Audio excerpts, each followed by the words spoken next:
Selamat pagi, Assalamualaikum adik-adik mahasiswa Fakultas Hukum. Kita sudah sampai di seri yang terakhir ya untuk kuliah MPH. Jadi pada seri yang ketujuh ini kita akan melanjutkan tentang menyusun proposal penelitian hukum. Utamanya kita bahas satu topik saja yang ini cukup jelibet dan kadang-kadang sulit bagi mahasiswa untuk menuliskan atau mendeskripsikan, yaitu yang berkaitan dengan metode penelitian. Jadi kalau di buku panduan di Fakultas Hukum UNS untuk penulisan skripsi, metode ini harus ada ya. Dan kalau kita bicara tentang konsep penelitian hukum, metode ilmiah inilah yang membedakan karya ilmiah penelitian dengan karya ilmiah yang lainnya. Dan hal yang sering sekali terjadi kesalahan ya, walaupun ini tidak fatal tetapi tidak tepat begitu. Jadi ada yang menuliskan metodologi penelitian. Nah, kalau metodologi itu ilmunya, kalau metodenya itu langkah-langkah. Jadi kalau yang satu sesi ini kita pelajari itu adalah metodologi penelitian. Jadi ilmu yang mempelajari tentang bagaimana cara-cara melakukan penelitian atau langkah-langkah melakukan penelitian, itu metodologi penelitian. Tapi yang dicantumkan di dalam proposal penelitian hukum nanti bagi adik-adik itu subjudulnya metode penelitian, bukan metodologi. Itu yang harus diingat ya. Jadi kalau metode itu caranya, tapi kalau metodologinya itu adalah ilmu yang mempelajari tentang cara-cara melakukan penelitian atau langkah-langkah melakukan penelitian. Nah, apa saja yang harus ada di dalam metode penelitian? Setidaknya ada 4 unsur yang harus dicantumkan di dalam metode penelitian. Yang pertama adalah metode perancangan penelitiannya. Jadi nanti di subjudul jangan ditulisnya metode perancangan. Ini ilmunya ya, kita bicara ilmu. Metode perancangan. Kemudian yang kedua adalah metode pengumpulan data.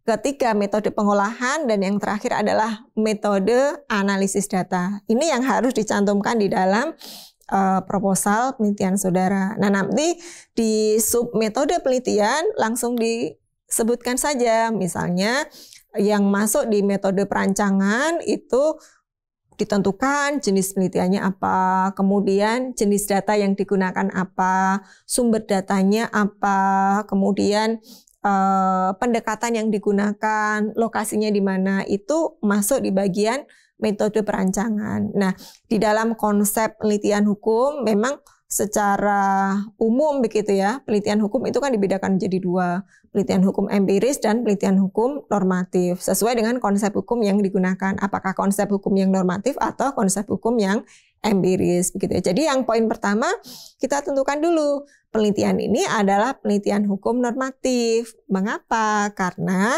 lebih banyak mengkaji tentang bahan-bahan hukum sekunder yang berkaitan dengan peristiwa hukum yang menjadi topik penelitian begitu. Kalau yang penelitian hukum empiris itu kan mengkaji perilaku masyarakat berkaitan dengan hukum. Itu kita bicara tentang penegakan hukum, implementasi hukum di situ. Nah, untuk menentukan jenis penelitian di metode, sesuaikan lagi dengan rumusan masalah. Jadi selalu ada benang merah atau konsistensi antara judul, latar belakang, rumusan masalah, tujuan, dan metode yang digunakan begitu. Itu yang pertama. Kemudian yang kedua, tentukan jenis datanya. Sudah ditentukan jenisnya, jenis penelitiannya adalah normatif, harus konsisten. Berarti jenis datanya adalah data yang sekunder. Kalau penelitiannya tadi ditentukan di pertama jenisnya adalah yang empirik begitu, berarti jenis datanya nanti ada 2, yang sekunder dan primer. Primer itu yang bagaimana? Yang datanya itu harus diolah lagi. Misalnya melakukan wawancara dengan responden 1, 2, 3, 4, sampai 20 misalnya. Itu kan data mentah ya, kita harus mengolahnya lagi untuk menentukan validitas dari data yang kita peroleh dari wawancara tersebut. Kalau yang sekunder kita nggak perlu lagi melakukan olah data, karena itu sudah data jadi. Jadi kita langsung bisa menggunakan kalau data sekunder gitu. Nah, kemudian setelah ditentukan datanya, sumber datanya dari mana? Ini yang sedikit bingung, jenis data, sumber data. Jenis itu kita bicara tentang bentuk ya, bentuk datanya apa? Data yang harus diolah lagi atau data yang sudah jadi? Nah, sumbernya itu berarti kita bicara dari mana kita mendapatkan data tersebut. Misalnya kalau data sekunder kita peroleh dari penelusuran bahan pustaka begitu ya. Tapi kalau data primer kita perolehnya dari mana? Dari responden, dari narasumber. Nah, mungkin ada pertanyaan, kalau penelitian saya normatif, Bu, gitu ya, penelitian hukumnya normatif, boleh nggak menggunakan wawancara? Boleh. Tetapi wawancara yang dilakukan itu digunakan untuk menguatkan data sekunder atau bahan hukum yang sudah dikumpulkan begitu ya. Jadi wawancaranya bukan ke responden, tapi ke narasumber. Misalnya narasumbernya itu bisa seorang yang ahli di bidang itu atau dosen ya. Dosen itu juga bisa menjadi narasumber untuk menguatkan data sekunder yang sudah dikumpulkan. Nah, kemudian setelah ditentukan jenis datanya, sumber datanya, pendekatan yang digunakan apa? Apakah pendekatan perundang-undangan untuk menentukan rasiologis dan dasar ontologis dari sebuah norma yang diatur di dalam regulasi tersebut, atau pendekatan historis yang kita mengkaji tentang rasio desidendi ya, atau mengapa sebuah peristiwa itu ada begitu ya dari waktu ke waktu. Atau pendekatan kasus, kita gunakan kasus-kasus yang serupa yang banyak untuk membantu kita melakukan penalaran hukum nanti untuk menyimpulkan dan membackup argumen kita. Itu pendekatan kasus. Beda dengan studi kasus ya. Studi kasus kita gunakan satu kasus kemudian dianalisis. Kalau pendekatan kasus kita gunakan kasus-kasus yang serupa yang banyak yang berkaitan dengan topik yang kita kaji. Atau juga bisa menggunakan pendekatan komparasi dan pendekatan konseptual. Jadi pendekatan yang ditentukan itu juga harus sesuai dengan rumusan masalah, dengan topik penelitiannya, dengan jenis penelitiannya. Jadi nanti ada ketersambungan, ada linearitas antara judulnya sampai metode yang rigid-rigid tadi itu.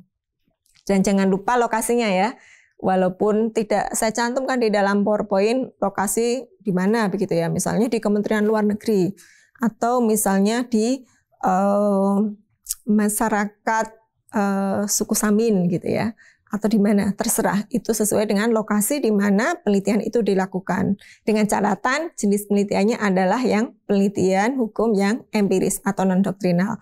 Nah, selanjutnya tahapan kedua setelah kita melakukan perancangan metode ya, tahap kedua adalah metode untuk mengumpulkan datanya itu bagaimana.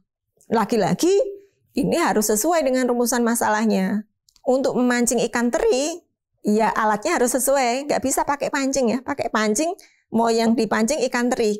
Sampai buyutan nggak pernah bisa dapat ikan teri ya. Jadi kita pakainya jaring, yang rapet-rapet itu kalau ikan teri. Sama, kalau misalnya data yang kita ingin peroleh adalah dari responden, menggunakan studi kepustakaan atau studi pustaka ya tidak tepat begitu. Alatnya nggak tepat. Jadi ada banyak variasi metode yang bisa kita pakai untuk pengumpulan data mulai dari studi pustaka, observasi, wawancara, angket, kemudian eksperimen, tes, dan lain sebagainya.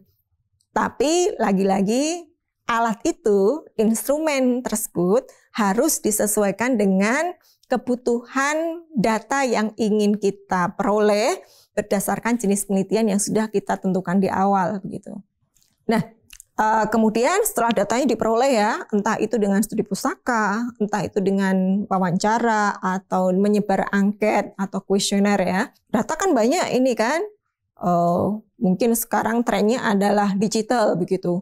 Sudah ngumpul ini di foldernya kita, sampai 10 giga. Nah, data itu mau diapakan? Selanjutnya di dalam metode harus diolah. Jadi ada metode pengolahan data, yaitu bagaimana mengolah data yang berhasil kita kumpulkan tersebut sesuai dengan kebutuhan kita untuk membantu memecahkan masalah yang kita kaji. Nah, umumnya ya ada beberapa tahapan yang dilakukan untuk mengolah data. Yang pertama adalah melakukan editing. Jadi diperiksa data-data yang terkumpul yang tadi di folder itu sampai 10 giga. 10 giga karena ada rekamannya, ada videonya, ada jurnal, buku, macam-macam yang bentuknya digital gitu ya.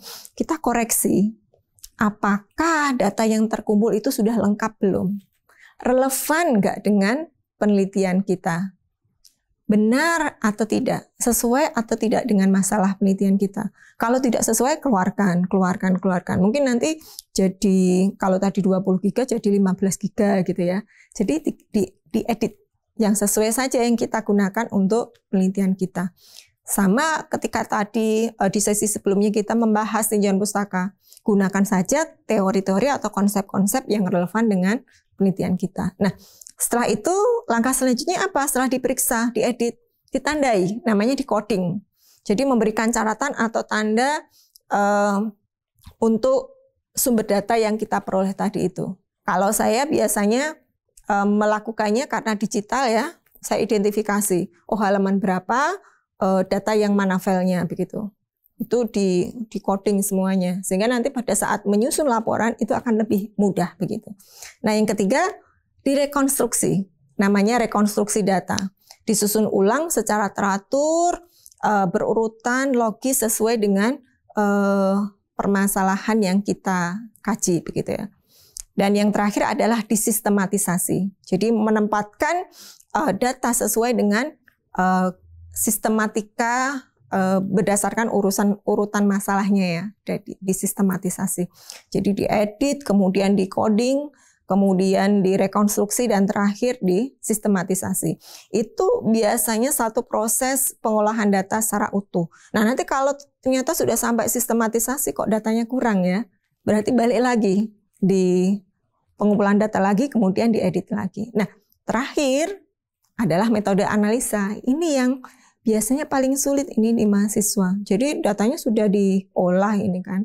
Jadi yang paling sulit di mahasiswa itu di pengolahan dan analisis data. Sudah ketemu data banyak, ini mau diapakan gitu ya. Nah, ini analisis. Bagaimana cara menganalisis gitu? Kalau hukum itu kan memang dalam konsep ilmu hukum itu kan sui generis ya. Artinya khusus, ada kekhususan dibandingkan dengan bidang ilmu yang lainnya. Jadi kalau dalam konsep hukum ya kita harus melakukan interpretasi atas norma-norma hukum, atas fakta hukum, regulasi hukum. Ada ilmunya sendiri, kita belajar tentang hermeneutika hukum, penalaran hukum, itu di situ begitu ya. Jadi diinterpretasikan. Nah, setelah diinterpretasikan, diorganisasikan dan diurutkan sesuai dengan kebutuhan dari penelitian kita ya, sesuai dengan rumusan masalahnya. Nah, biasanya ada beberapa teknik yang bisa digunakan atau bagaimana cara melakukan analisis. Nah, kalau yang dikembangkan oleh Hart begitu ya, namanya ada formula IREC. Jadi ditentukan dulu isunya apa, kemudian hukumnya seperti apa, fakta hukumnya seperti apa, analisisnya bagaimana, dan kesimpulannya seperti apa. Nah, itu cara untuk melakukan analisis data yang nanti kita tentu tuangkan di dalam penelitian kita. Dan bisa juga menggunakan teknik penyimpulan atau metode penyimpulan tertentu ya. Kita sebut dengan inferensi atau metode penyimpulan. Bisa menggunakan metode penyimpulan yang deduktif. Jadi kita tentukan nih premis mayornya mana, premis minornya mana, kemudian nanti kesimpulannya seperti apa. Jadi yang paling umum memang yang deduktif ini untuk inferensi di dalam penyimpulan ya. Kemudian bisa induksi. Jadi ditentukan dulu. Kalau deduktif kan kita berangkat pada konsep hukum yang atau norma hukum yang valid, yang baku. Atau konsep hukum yang universal yang kita pakai sebagai premis mayor. Kemudian dikaitkan dengan fakta-fakta hukumnya kita simpulkan. Nah, kalau yang induktif kebalikan. Jadi kita kumpulkan fakta-fakta hukumnya, lihat peristiwa-peristiwa hukumnya, kemudian digeneralisir dan diabstraksi kepada kesimpulan yang lebih umum. Itu kalau induktif. Bisa juga menggunakan yang abduktif, kita sebutnya penggabungan antara deduktif dan induktif. Nah, selain metode penyimpulan ini juga nanti ada beberapa macam lagi, misalnya kita menggunakan case to case gitu ya, menyimpulkan dari kasus yang kita kaji sekarang berdasarkan kasus-kasus sebelumnya, itu juga bisa. Nah, itu metode-metode yang bisa gunakan untuk melakukan analisis data. Jadi yang terpenting di dalam pencantuman atau penulisan metode penelitian di dalam proposal kita, paling tidak harus ada metode perancangannya tadi ya, mulai dari jenis penelitian, kemudian jenis data, sumber data, kemudian lokasinya maupun pendekatan yang digunakan. Dan jangan lupa ditentukan juga metode untuk mengumpulkan data tersebut atau bahan hukum tersebut. Apakah dengan observasi, wawancara, studi pustaka, tentu tergantung dari jenis penelitian yang sudah kita tentukan di awal ya. Kemudian jangan lupa kalau sudah dikumpulkan ya kita lakukan pengolahan dan analisis data. Sehingga nanti pada saat proposal kita di ACC dilakukan seminar proposal. Nah, waktu melakukan penelitian itu sudah ada arahannya dengan jelas dan itu akan lebih mempermudah adik-adik di dalam melakukan penelitian dan membuat laporan. Nah, membuat laporan ini nanti kita pelajari sendiri bagaimana menalar sebuah kasus kemudian dibuat tulisan yang ilmiah dalam sebuah laporan penelitian. Terima kasih. Demikian untuk sesi terakhir dari saya. Sampai jumpa di seri kuliah MPH yang lainnya. Wassalamualaikum warahmatullahi wabarakatuh.